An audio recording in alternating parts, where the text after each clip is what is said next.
That can't be good. That can't be good. Do you know what I think to myself when I'm in this area, this part of the truck? There's so much room, but really, there's not enough space. And today, we're gonna make some more space, and you're gonna find out how. So first off, right off the bat, I could notice that there's not supposed to be soot on your AC receiver dryer right here, on your high pressure line. Well, that's no issue because we're gonna get rid of that. Another thing is that this stuff looks like it's pretty easy to take out, so why don't I just take it out? Another thing, this right here, that's some hacky work that I did, but don't worry, we're all gonna change this. Like that. It's supposed to spin more free, not bind like that. But don't worry. Let me know what you think I should get to replace this. I'm thinking probably 90 turbine housing, 9083. I don't know if you should go with the 72, 67, 64. It all depends. I got 30% over injectors. At least that's what I think. The guy told me 100% over injectors, but I don't think that the CP3 right here would be able to handle that. But yeah, I just put these injectors in used because I bought some Reman ones actually, and they were actually complete junk. So well, actually no, they're not complete junk. I just made a mistake. We're all allowed at least one mistake, okay? Okay, anywho, I think I'm gonna have to try to make some more space, clean some of this nasty wiring up. It's for my FAS, that wiring. Yeah, clean some of this nasty wiring up.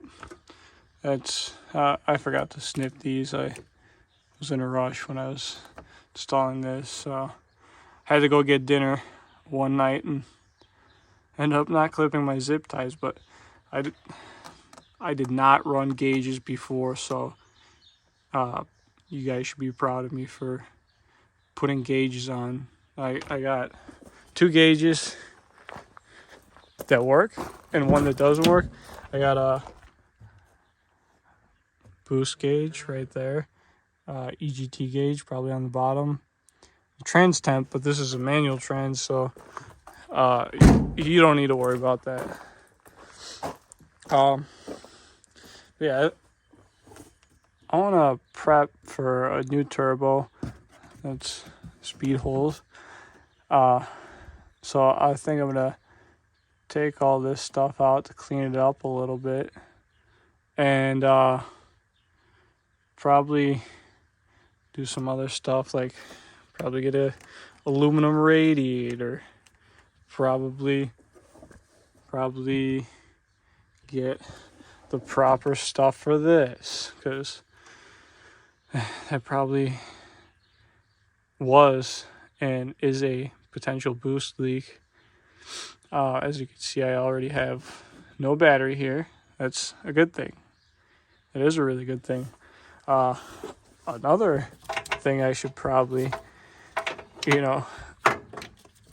take care of is this ground wire, because I got no battery there anymore, so I should probably take the bolt out that's holding it on, the one bolt, somewhere in there. But I'm probably just gonna time lapse me ripping all this stuff out and show you guys how it looks afterwards. So this is also that could stay. We'll do something about that in the near future. But here we go.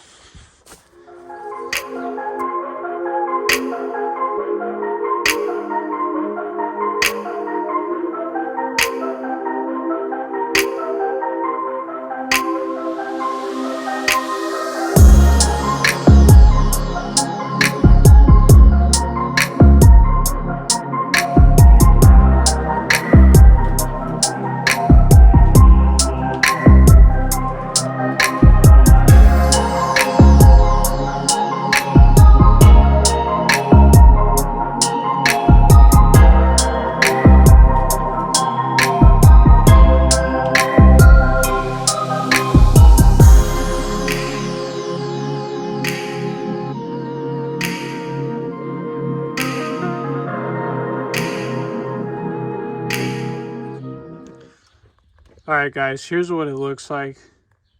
Obviously there's more space. I'm gonna have to do something with these loose wires to zip tie them up in the corner or something like that. But I got that wire for the ground out. I got all the piping going to the AC condenser, all the piping that went to the compressor, that kind of stuff out. Cut that off the firewall. Probably should make that look better or whatever eventually, okay? Baby steps. That's number one key to making things look nice, that kind of stuff. Baby steps. So